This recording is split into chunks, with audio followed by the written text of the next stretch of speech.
Eu acho que de uma coisa que todo mundo já teve algum probleminha. Intestino. Já ouviu falar sobre intestino inflamado? Bem, pode acontecer devido ao consumo de alimentos e água contaminados com bactérias, vírus ou também pelo uso frequente de medicamentos, causando sintomas como diarreia, febre, náusea, perda do apetite, presença de muco nas fezes. Essa inflamação é conhecida como disbiose.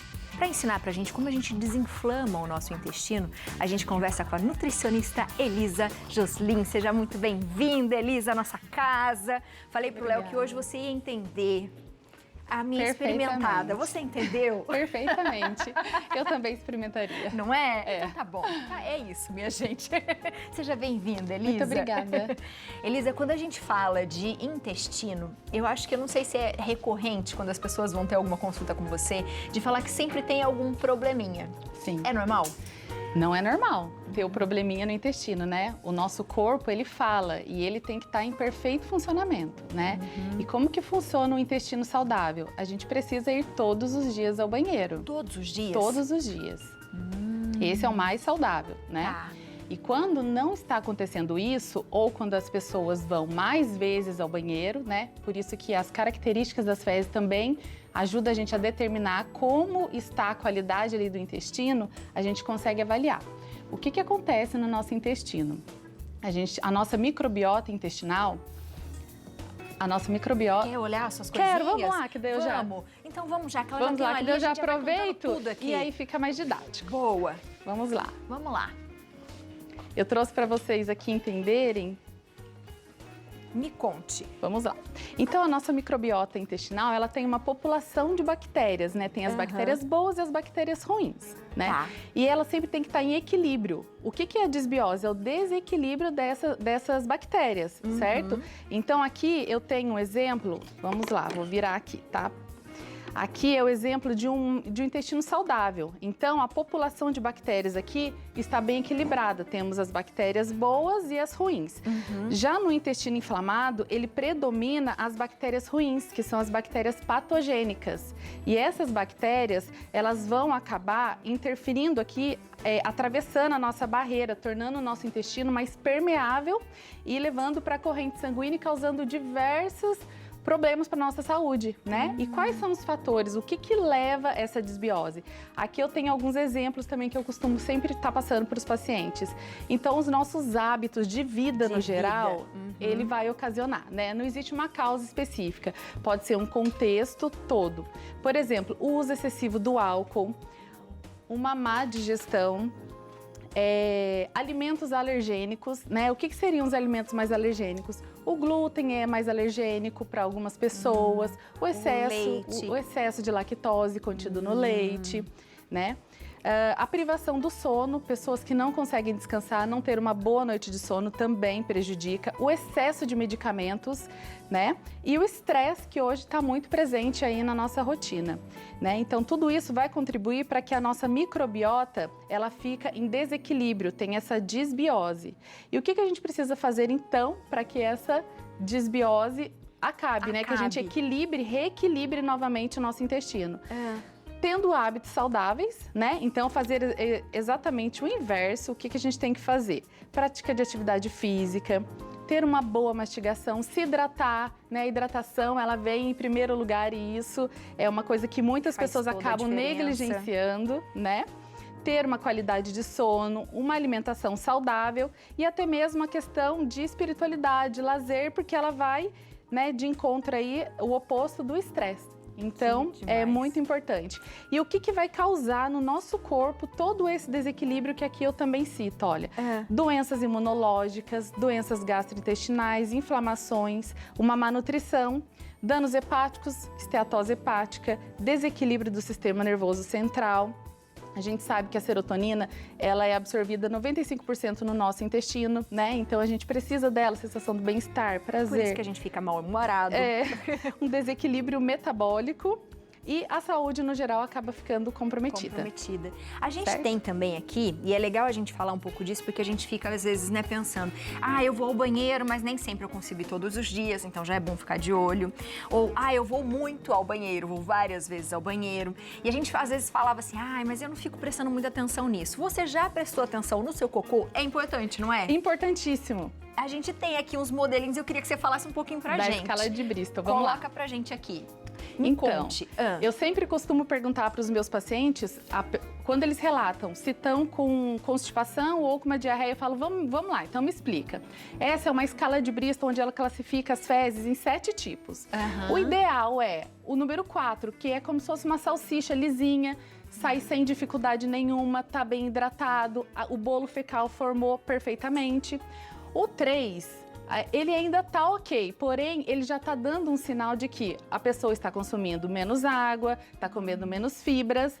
O 1 e o 2 já é um grau já de constipação caracterizado. Constipação, que é a bolinha. Constipação, que é a bolinha, exatamente. E para baixo, aí a gente desce. O 5, ele já começa a ficar mais diarreico, né? Que pode ser um excesso do consumo de gorduras também na alimentação, pode acabar fazendo com que as fezes fiquem mais diarreicas. A pessoa não está conseguindo digerir muito bem a gordura. A gordura. Exatamente. E também outros sintomas, por exemplo, uma síndrome do intestino irritável, pode acabar causando ali o 6, o 7, que já é mais característico, né? Então, todas as classificações a gente vai avaliar. Outro fator também que eu gosto de perguntar são as cores. Eu acho que vocês têm aí pra mostrar. A gente também tem aqui. Interessante isso. Coloca pra gente as cores. Isso. Qual é o ideal? A gente tem a almofadinha das fezes? Tem! Cadê a almofadinha? Pega pra gente. Isso. Qual é o normal? É o marrom, né? As fezes normal é ali classificada entre 8 e 10. Tá. E aí, quando a gente classifica, tem uma coloração, por exemplo, se ela tá mais clarinha, mais branca, a gente já identifica que o nosso pâncreas não está produzindo o suficiente. A amarela está com excesso de gordura, né? Vermelha ou preta, ou se estiver suplementando com ferro, pode ser excesso de ferro, ou pode ser fezes, sangue nas fezes, também tem que averiguar, né? Então, a coloração, ela quer dizer muito também a respeito do nosso intestino. Outro fator também que é importante é quando uma pessoa vai ao banheiro, ela não pode ter um odor fétido. Então, a próxima pessoa que for entrar não pode sentir aquele cheiro muito ruim. Não pode. Não, aquele cheiro que fica por mais de 1 minuto também tá errado, né? Olha isso. Então, traz pra gente aqui, Soninha. O que a gente tem aqui? Essa é a cor? Essa é a cor característica de umas fezes normal. Minha gente, eu gosto de mostrar bonitinha aqui pra você ver. Que interessante, a gente consegue mostrar? Acho que não conseguiu mostrar aqui. Não? Mostra pra gente aqui mais de pertinho. Essa é a cor. Boa. Legal. Certo? Entendi. Viu, minha gente? Quando a gente pensa que a gente tá bem equilibrado, a gente tem que observar todo o funcionamento do nosso corpo, porque intestino ajuda no nosso humor, ajuda num monte de coisa, né, Elisa? Exatamente. No nosso humor, no nosso sono, na nossa disposição, a nossa pele fica melhor, tudo fica melhor, né? A conexão cérebro-intestino tá totalmente relacionada. E olha, eu vou falar pra vocês uma coisa que eu aprendi com a Elisa, porque eu sempre falei muito, bebe muita água, e eu achava que eu bebia muita água. Aí ela falou assim, conta, porque às vezes você acha que bebe muita água, ou bebe muita água e num período só do dia, que é o que eu fazia. Bebia muita água só à tarde. E eu comecei a distribuir. Eu bebo 3 litros de água fácil hoje, né, durante o dia. Quando você distribui, gente, é outra coisa, muda a vida da gente quando você distribui e bebe água, viu? Exato. Eu achei incrível. Eu falo que a água, ela tem que ser a base mesmo da nossa alimentação, né? A água. Inclusive, eu pedi, né, alguns alimentos pra gente estar falando aqui, ainda relacionando a respeito da disbiose. Antes o Léo tem uma pergunta. Vamos lá pra ele. Vamos lá, Léo. Perguntinha. Você falou em relação ao odor, né? Certo. Os gases também, quando a gente tem um odor muito forte, ele também pode acusar algum problema no intestino? O excesso de gases está totalmente relacionado com a disbiose, né? Vamos lá. O excesso de gases, ele também está completamente relacionado. alguns alimentos, eles provocam esse excesso de gases no nosso intestino, né? Muitas vezes, até alimentos saudáveis, para algumas pessoas, elas fermentam demais e acabam causando. Então, é importante investigar isso também com o paciente, né? Por isso que é feita uma anamnese, para entender como está ali a alimentação daquele paciente, para poder avaliar qual a conduta. Porque às vezes o paciente acredita, nossa, mas a alimentação está tão bonitinha, mas ela está predominando de alimentos ricos em FODMAPs, que esse paciente não consegue digerir muito bem esse tipo de carboidrato e acaba causando esse excesso de gases, esse estufamento, né? Então, está completamente relacionado. Muito legal. E o que a gente pode comer, então, para desinflamar o nosso intestino? Exatamente. Então, alimentos pré-bióticos e probióticos, né? A gente vai acabar tendo que inserir na nossa alimentação para ajudar a reequilibrar isso daí, né? Quais são os alimentos, o que são os alimentos pré-bióticos?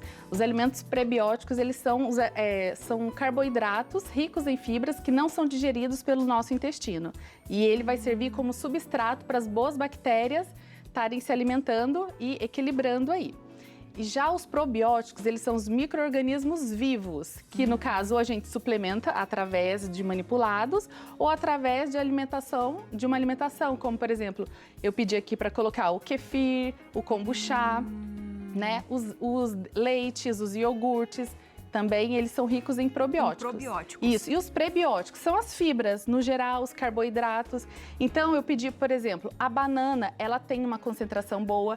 A banana verde, ela tem uma concentração ainda maior, que muitas pessoas costumam até fazer uma biomassa de banana verde para ajudar mesmo na produção aí dessa fibra não digerível, que vai ajudar a equilibrar a flora intestinal, né? Legal isso. E é muito bacana.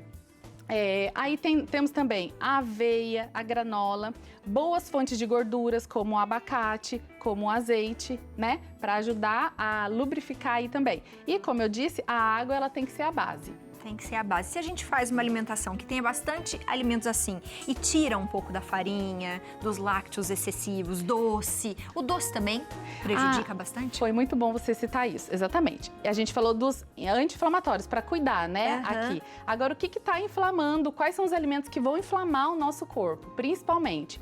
São os alimentos industrializados, ultraprocessados, ricos em açúcares, frituras. Glúten é muito inflamatório também para diversas pessoas, como eu já falei. O leite também é muito inflamatório. E a diferença do leite e os queijos. Os queijos, como ele já sofre um processo de fermentação, e o iogurte, ele é melhor digerido do que o leite em si. Por isso que muitas vezes a gente pede, consumo um leite vegetal, mas os queijos tá ok, permissível, né? Porque ele sofre o processo aí de fermentação e o nosso corpo aceita melhor. Sim. Os queijos amarelos, quanto mais amarelo, ele é melhor digerido pelo nosso intestino, porque ele sofreu um processo de fermentação, de maturação, e ele perdeu praticamente toda a lactose do leite. Legal. Né? Boa. Tem perguntinha de WhatsApp para você, vamos lá. Perguntinha, eu fiquei muito feliz agora com essa notícia, que eu amo queijos amarelos. Muito obrigado, foi demais. Bárbara Oliveira, São José dos Campos. Boa tarde, doutora. Quando eu como banana, fico até 2 semanas sem ir ao banheiro. Não tenho problema com outras frutas, só com a banana. É normal? Obrigado, Bárbara. Muito legal a Bárbara observar, né? Exatamente. Então, se ela percebeu que a banana em si, para ela, não é um alimento que está fazendo bem, que está constipando e ela tem certeza que é só quando come, o ideal é porque, assim, não é um alimento que ele vai servir para todo mundo. Tem pessoas que digerem bem, que para a maioria funciona, mas para outras não. Como eu citei anteriormente dos FODMAPs, que são os alimentos super bem digeridos para a maioria da população, ricos em prebióticos, mas que tem pessoas que se consumir em excesso vai ter o efeito reverso, né? Então, no caso dela, de fato, se ela percebeu, para ela vai ter que reduzir aí a quantidade. Eu tenho uma dúvida do repolho, porque, por exemplo, tem pessoas que já têm o intestino mais solto. Certo. E todo mundo fala, o repolho dá gases. Quando a gente come o repolho cru, ele dá mais gases do que quando a gente cozinha, ou quem já tem esse tipo de problema não deveria comer esse tipo de alimento, por exemplo? O ideal é comer uma quantidade moderada, de fato, tá? O repolho, assim como o feijão, eles são alimentos ricos em sulfetos que ele vai causar mesmo essa produção excessiva de gases, né, no nosso organismo. Então, se você percebe que esse alimento já está te causando, é um que você também já tem que deixar de lado. A gente precisa conhecer o nosso corpo e saber quais alimentos vão fazer bem pra gente ou não. Numa remissão de pessoas que têm algumas intolerâncias a FoodMaps, como que é o protocolo? A gente retira todos os alimentos com alto índice dos FoodMaps. Exemplo, maçã é rica em FoodMap, e é um alimento super saudável, o brócolis, né? Então a gente retira, eu dou uma lista desses alimentos. Eu dou uma lista cheia desses alimentos e eu peço para o paciente retirar por 30 dias. Depois a gente começa a fazer a reintrodução 1 a 1, por 3 dias. Se o paciente percebeu, por exemplo, eu vou agora começar com a maçã. Comeu por 3 dias, não teve sintoma nenhum, é a maçã então. Então ela não teve sintoma nenhum, então você pode incluir na alimentação. Não, voltei a ter gases, ter distensão abdominal, flatulência, empachamento.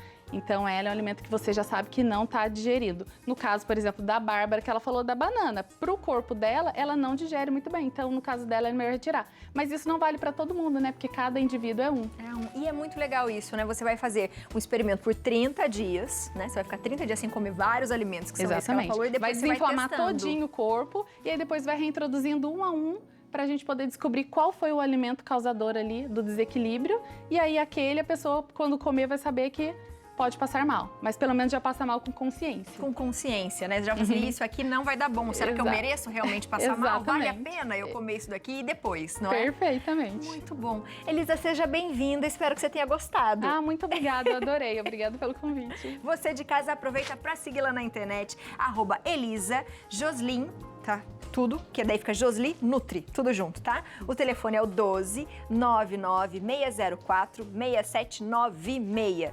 E se tiver mais dúvida, manda pra gente. Acho que é legal a gente falar sobre o que a gente comer, né? Porque quando a gente descobre algo, ou uma intolerância, ou algum problema intestinal, estomacal, a gente fica meio perdido nos alimentos. Sim, né? Fica completamente. Tem pacientes que chegam falando pra mim, nossa, mas hoje eu tô comendo super bem, minha alimentação está super ok, mas quando a gente vai conversando, descobre que não, de fato, a alimentação não tá ok, é onde a gente muda ali a estratégia e o paciente consegue recuperar a saúde, o bem-estar, qualidade de vida. Porque vocês são únicos, minha gente. Exatamente. Um é diferente do outro. Um é diferente do outro. Não adianta copiar o da amiga. Não adianta copiar o da amiga que não vai dar certo. Exato. Pode dar ruim, viu? Obrigada, Muito meu amor. obrigada. Adorei, muito bom. E fica de olho em tudo. Até no seu cocô, minha gente, viu? Viu só? Sem vergonha, você tem que observar e ficar bem atento. Agora chega mais.